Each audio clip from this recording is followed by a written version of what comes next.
古巨基喺2026年元旦透過社交平台同大家分享喜訊，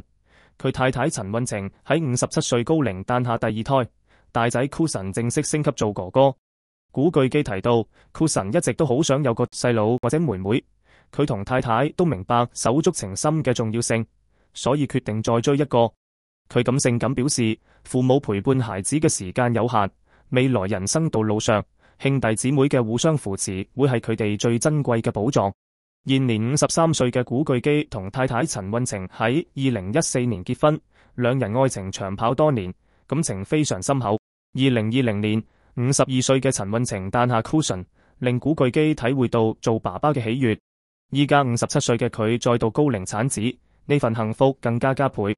消息一出，演藝圈好友同廣大網民紛紛送上祝福，恭喜古巨基一家四口幸福美滿。